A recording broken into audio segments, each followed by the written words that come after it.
सिवान शहाबुद्दीन का इलाका रहा, सिवान आपराधिक पृष्ठभूमि के लिए जाना जाता रहा। क्या मेरी जानकारी गलत है बिहार के इस इलाके को लेकर? बिहार को हमने ठीक भी किया है। अरे सुन तो लीजिए, मैं क्या पूछ रही हूँ आपसे। पहले हमारी सरकार है, अरे बहुत ठीक हुआ, तभी तो आप सत्ता में है, नहीं तो फिर तेजस्वी साहब नहीं बैठे होते कुर्सी पे। सुन तो लीजिए प्रेम पटेल जी, अच्छा गप नहीं होगा ना। मैं कह रही हूँ अच्छी बात है, तभी आप कुर्सी पे बैठे हैं ना साहब। अगर अच्छा नहीं किया होता तो कुर्सी पे नहीं बैठे होते, है ना? इसलिए जनता समर्थन अच्छी बात है, तो इसीलिए निंदक न्यारे रखिए। जरा सुन लीजिए अब आगे बात। मैं आपसे क्या कह रही हूँ भाई, लॉ एंड ऑर्डर जिम्मेदारी सरकार की, ठीक है। अगर सिवान का जो इलाका है किस तरह का इलाका है, प्रेम पटेल जी मुझे आपको बताने की जरूरत नहीं है, आप बिहार से आते हैं, बहुत अच्छे से वाकिफ हैं। तो सब कुछों को भांपते हुए, स्थितियों को, वहां की राजनीतिक और आपराधिक पृष्ठभूमि को भांपते हुए, और जब आपको पता था कि भाई आंदोलन जो है वो स्टूडेंट विंग्स जो हैं माले से एसोसिएटेड पूरी तरह से सपोर्टेड है, तो वहां पर स्थितियां बिगड़ भी सकती हैं, अराजक तत्व भी शामिल हो सकते हैं। तो आपके असेसमेंट में कमी रह गई, आपने तैयारी पूरी नहीं की, आपके लॉ एंड, एक मिनट सुन लीजिए, आपके इंटेल इनपुट में कमी रह गई। भाई देखिए, जंतर मंतर पे भी तो इतनी बड़ी तादाद में छात्र बैठे थे ना, लाठियां वहां चली, लेकिन किस तरह से चली, वहां गोली चलाने की नौबत नहीं आई, पुलिस वाले वहां भी घायल हुए, अराजक तत्व वहां भी आए, ऐसा नहीं है। लेकिन किस तरह से स्थितियों को कंट्रोल में करा गया ये आपने देखा ना। आप ही की सरकार है, उसके लिए आप ही, अगर वहां पर कंट्रोल हो सकता है तो बिहार में अगर फेलियर हुआ है तो उसके लिए भी सवाल आपसे पूछे जाएंगे ना सर। नहीं, इसको फेल्यूर सरकार की जो है नहीं करते हैं, इसकी तैयारी तो पूरी की गई थी कि भाई अराजक तत्व जो है सक्रिय हो सकते हैं, लेकिन इतनी जो है हम लोगों को अंदेशा नहीं था या प्रशासन को अंदेशा नहीं था कि ये लोग जो है हथियार लेकर के आएंगे, बम लेकर के आएंगे, ये पुलिस प्रशासन के ऊपर जो है इस प्रकार से हमले करेंगे। इस प्रकार का जो है नहीं था। यानी बंदी होता है, जो प्रदर्शन होता है, उसमें जो है अपनी मांगों के समर्थन में लोगों का समर्थन लेना चाहते हैं, लेकिन अगर अव्यवस्था फैलाने की नियति इनकी रही है तो ये चुपचाप जो है और उस प्रदर्शन के आड़ में इन लोगों ने करने का काम किया है। इसलिए जो है उनके तत्वों को जो है हमने चिन्हित करने का काम प्रशासन के द्वारा किया है और उनके ऊपर कार्रवाई भी की जा रही है। वही ऐसे जो डॉक्टर राजकुमार राजन जी, कई बार असेसमेंट फेल हो जाता है जो इनको और इसके लिए क्रिटिसिज्म हो रहा है, लेकिन इसका मतलब ये नहीं ना कि आई एम श्योर आप भी नहीं चाहेंगे प्रदेश की खाकी पर कोई गोली चलाए, कोई पत्थर चलाए, आपके राज्य के पुलिसकर्मी जो हैं वो घायल हों, उनकी जान पर बनाए। आई एम श्योर ये तो आप भी नहीं चाहेंगे, चाहे सत्ता पक्ष में बैठे हो या विपक्ष में बैठे हो। ऑप्शन ही नहीं था भाई, जब अराजक तत्व आ गए तो फिर काम करना पड़ा और पहले गोली उधर से चली।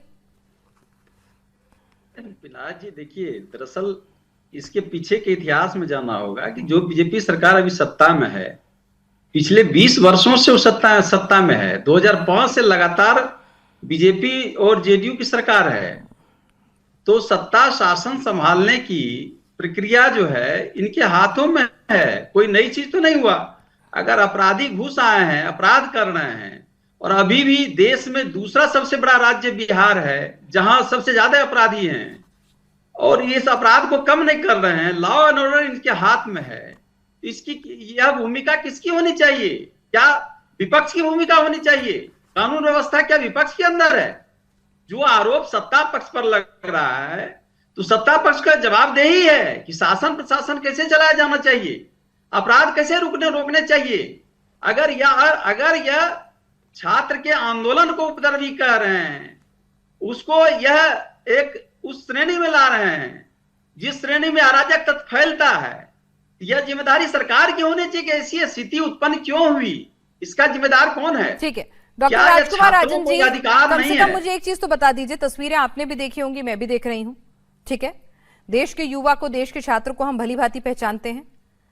इतना तो आपको देश के युवा पर, नौजवान पर भरोसा होगा ना कि वो अपने ही देश की पुलिस पर, अपने ही देश की खाकी का सम्मान करता है, ना कि उन पर गोली चलाता है, लाठियां भांजता है या पत्थर मारता है।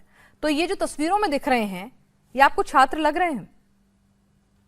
यह जिम्मेदारी किसकी है अगर छात्र नहीं है? बिल्कुल है, मैंने पूछा ना प्रेम पटेल जी, मैंने पूछा उनसे, ऐसा नहीं मैंने यही तो कह रहा हूं, कानून व्यवस्था क्या विपक्ष के हाथ में है? ठीक है, जो सत्ता में उन्हीं से तो सवाल किया जाएगा कि अराजक तत्व जो आए। तेजस्वी यादव जी का ये बयान आते के साथ के 47 चली, क्या ये उकसाने वाला नहीं है? जो मुद्दे सुनिए, छात्र ठीक के है, हैं, सरकार से फिलहाल सवाल ये किया जो जाएगा, मुद्दे सवाल छात्र हो रहा है के और हैं, सवाल होना भी उन चाहिए। मुद्दों पर सरकार को मैंने ध्यान कहा देना डॉक्टर चाहिए। राजकुमार राजन जी, सवाल हो रहा है, सवाल पूछे जा रहे हैं और पूछे जाने भी चाहिए, लेकिन मैं आपसे जो पूछ रही हूं वो ये कि तेजस्वी यादव जी नेता प्रतिपक्ष, बिल्कुल उन्हें छुट्टी पे जाने का, अपनी निजी जिंदगी का पूरा हक है, अपनी निजता का भी पूरा हक है, लेकिन आते के साथ वो इस तरह का बयान दे दें कि AK-47 चली, ये भी तो उकसावे वाला नहीं माना जाए? मैं आपसे पूछ रही हूँ। नहीं, देखिए, क्या जंतर मंतर पर जिस तरह से छात्रों को पीटा गया, उस पर लाठीचार्ज की गई, दमन किया गया और सर फोड़ दिया गया, तमाम तरह के उसे ऐसे अत्याचार किए गए जैसे लगता है वो अपराधी हो। यह समझना होगा कि छात्र जो यह आंदोलन कर रहा है, जंतर मंतर के मंच से ही समस्या क्या है? छात्रों ने कहा, सुनिए अब एक मिनट होल्ड ऑन, आपने आशुतोष रांका, सौरभ दास, है ना, अभिजीत दिपके, सबको सुना होगा। उन्होंने कहा कि आंदोलन में अगर किसी ने हिंसा का प्रयोग किया, पुलिस पर पथराव किया, तो वो हमारे साथ नहीं है, वो हमारे लोग नहीं हैं, हम उनका समर्थन नहीं करते हैं। क्लियर कट उन्होंने ऐसे अराजक तत्वों से पल्ला झाड़ लिया, मंच से भी झाड़ लिया, बाकायदा फिर वॉलंटियर नियुक्त किए कि आइडेंटिफाई करें ऐसे लोगों को